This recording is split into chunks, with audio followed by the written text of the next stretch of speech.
Hello everyone, welcome back to Coach Craig Sports. Today is Monday, so we're going to be going over the top performers from Week 8. Pretty much overall, there's some guys that stood out this week, but overall the production was down across the board. We'll get into these a little bit more, tell you what I think about the guys that did perform, and if they can repeat going forward. So we'll start off with the quarterback position, and first off, I got Patrick Mahomes. 31 out of 42, 416 yards, 5 touchdowns, 0 interceptions. Great day against the New York Jets. Obviously, the Jets are a bad team. Patrick Mahomes is great, so this was kind of expected. Not too much to say here, honestly. Patrick Mahomes is a guy you're going to be starting week in and week out regardless. And then we'll move over to Russell Wilson, 27 out of 37, 261 yards, 4 touchdowns, 0 interceptions, 23 rushing yards as well, 36.74 fantasy points. These are going to be for 6-point per passing touchdown leagues. If you play in a league that's set up a little bit differently, just adjust accordingly. Wilson's another guy that you're going to be playing pretty much week in and week out. Aaron Rodgers, 27 out of 41, 291 yards, 3 touchdowns, 0 interceptions. I believe he did lose a fumble in this game as well. 9 rushing yards, 28.54 fantasy points. Rodgers is another guy that you're going to be playing pretty much week in and week out regardless. He has a pretty easy schedule overall for the rest of the season. Then we got Matt Stafford, 24 out of 42, 336 yards, 3 touchdowns, 1 interception. 10 rushing yards, 28.44 fantasy points. So overall, pretty good day for him. It was nice to see, especially against the tough defense in the Colts. Stafford's one of them guys you can play when he's in a good matchup. Other weeks you might want to pivot. Then we got Phillip Rivers, 23 out of 33, 262 yards, 3 touchdowns, 0 interceptions, negative 2 yards rushing, 28.28 fantasy points. So this was a surprisingly good game for him. He's actually had 2 good fantasy games 2 weeks in a row. I don't expect it to keep on going forward. The Colts are a run-heavy team to start off with. Just happened to be a good touchdown day for Phillip Rivers, and he didn't throw an interception for once. Then other notable performances I just put down Drew Lock. He had 3 touchdowns, 1 interception. Pretty good day overall. Led his team on to come back to win the game. He's a guy to kind of watch going forward. Maybe you can play him in good matchups, but just kind of see how he does the next couple of weeks. Then we'll move on over to the running back position. First off, we got Dalvin Cook, who had a monster day. 163 yards rushing, 3 rushing touchdowns, 2 receptions, 63 yards, 1 touchdown. He had 48.6 fantasy points overall. A very good day. Packers' run defense is not very good, so it's nice to see him have this big day. If you're going against him, obviously, you probably didn't like it. If you have him, you loved it. Myself, I went against him in one of my leagues. I'm actually still probably going to win that league, but it took a lot of touchdowns on my players' parts to counteract the production of Cook.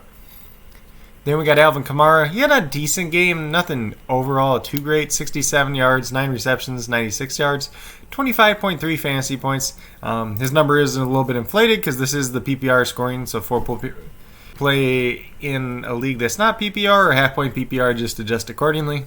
Then we had Gio Bernard, 62 yards, 1 touchdown, 3 receptions for 16 yards and 1 touchdown, 22.8 fantasy points. Good day for him overall. And Joe Mixon should be back the next time they play. They have a bye week next week, so Bernard's going to kind of fade away. And then we got DJ Dallas. He stepped in since pretty much all the other Seattle Seahawks running backs were hurt. He had 41 yards, 1 touchdown.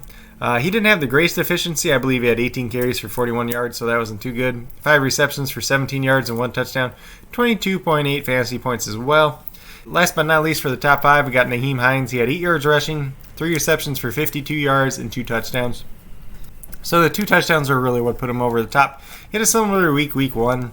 I don't expect this to continue. His snap rate percentage was actually down in this game overall. Other notable performance was Jordan Wilkins. He ended up getting 20 carries, over 100 yards, and a touchdown. Something to watch out for. I think the Colts just ran him a little bit more since they were winning by multiple scores. Zach Moss had a nice game, over 80 yards, 2 touchdowns as well. He finally got ahead of Singletary in the snap count percentage terms. And then Gus Edwards and J.K. Dobbins both had a good game against a tough Pittsburgh Steelers matchup. So it's definitely good for them to look forward. Could be bad news for Mark Ingram, though. And then Damian Harris had a nice game as well, over 100 yards with a touchdown. Then for wide receivers, this week, once again, we got a Seattle wide receiver on top. This week is DK Metcalf. He had 15 targets, 12 receptions, 161 yards, 2 touchdowns, 40.1 fantasy points.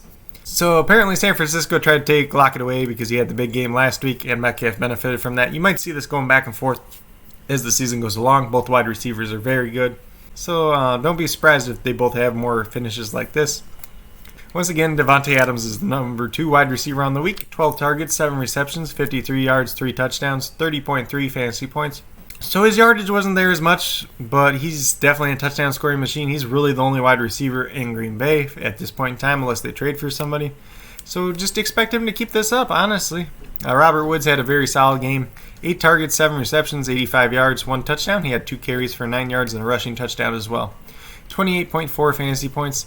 The nice thing about him is he does get some of those rushing statistics, and this was a very good game for him. He's not a guy that scores a lot of touchdowns, so it's nice to see him have a 2-touchdown game. Keep in mind the Rams were losing it big in this game. Jared Goff threw it like 60 times, so the fact that he only got 8 targets is kind of concerning, honestly. Corey Davis had a nice week again. Saw 10 targets for the second week. 8 receptions, 128 yards, 1 touchdown, 26.8 fantasy points. He could be a guy that we talk about on waivers tomorrow. Then we had Tyreek Hill, only 6 targets, but caught 4 of them for 98 yards and 2 touchdowns, 25.8 fantasy points. Not too much to say about him. This is pretty much kind of what you can expect from him. Then other notable performance was Cooper Kupp, 11 receptions. I believe he had like 21 targets, which is insane. Julio Jones had that nice game on Thursday Night Football. Allen Robinson had a nice game as well. 7 catches over 100 yards. And then Marvin Jones with 2 touchdowns as well against the Colts. Part of what to note there, too, is Kenny Galladay did leave the game with a hip injury, and Marvin Jones was able to benefit from that, honestly, which is nice to see since he didn't do it earlier in the year when Galladay was out. Then for the tight end position, it's kind of a down week once again. We got Travis Kelce, number 1, and he had 12 targets, 8 receptions, 109 yards, 1 touchdown, 24.9 fantasy points, so a very good day for him overall. And Jared Cook, 7 catches, 5 receptions, 51 yards, 1 touchdown, 16.1 fantasy points. He's pretty much been that boom-bust tight end. You can play him in good matchups. This was a pretty good matchup for him overall, especially with Michael Thomas, Emmanuel Sanders, and Marquez Callaway all missing it. Then we had Eric Ebron, 5 targets, 4 receptions, 48 yards, 1 touchdown, 14.8 fantasy points. So pretty much what you got with Ebron here is he's going to get about 4 or 5 catches a game, about 50 yards. The weeks that he does well, they're going to be the ones that he gets a touchdown. It's something that he's pretty good at, and Pittsburgh's been trying to utilize him a little bit more in as well. Then TJ Hawkinson, 10 targets, 7 receptions, 65 yards, 13.5 fantasy points. A pretty simple game overall, but when Kenny Galladay was missing, he did step up quite nicely. Then we had Robert Tonyan, 7 targets, 5 receptions, 79 yards, 12.9 fantasy points. He was my set of the week. He had a decent game in PPR. Obviously, he didn't score or anything like that, but Green Bay wasn't able to throw to anybody else besides Davante Adams, so he kind of became the de facto number 2 in that case. Other notable performances were Trey Burton. He only had like 3 catches for 9 yards, but he did score another rushing touchdown. Something just to keep an eye on if they're going to continue to use him in that way. And then Taysom Hill, I got here with an asterisk because on ESPN they have him listed as a tight end. He scored a touchdown. I believe he had like 30 yards receiving, and then he chipped in with some rushing as well. So if you're in a league that can use him as a tight end, he would have paid off for you, but I doubt anybody really started him. But overall, these are the top performers from Week 8 for each position. If you guys think there's another top performer I should have mentioned, be sure to leave it down in the comments below. Let me know what you think of these top performers from this week, and if you think they're going to be able to repeat some of these performances going forward. Who's kind of the outliers here? Who do you see that's going to be in the top performers next week as well? But with that being said, we'll talk about a few of these guys tomorrow in the waiver wire video. If you guys liked and enjoyed this video, please give it a thumbs up. If you haven't already subscribed to the channel, please consider doing so. It helps us build the community that we're trying to build here at Coach Craig Sports. If you're a new or current subscriber who has yet to do so, also hit that little notification bell down below. Once again, I post up about 5 videos a week, Monday through Friday. Monday is the top performer, Tuesday's waiver wire, Wednesday is the Thursday Night Football preview, starts and sits for that game. Thursday is DFS value picks for DraftKings, and Friday I go through and break down every other matchup doing starts and sits for them as well. But with that being said, if you guys need to reach out to me for any reason at all, feel free to do so, whether it's down in the comments, at my email, CoachCraigSports@gmail.com, on Twitter at CoachCraigSport, or on the Coach Craig Sports Facebook page. But with that being said, that's all we got for this video. I hope you guys all enjoyed and have a great rest of your day.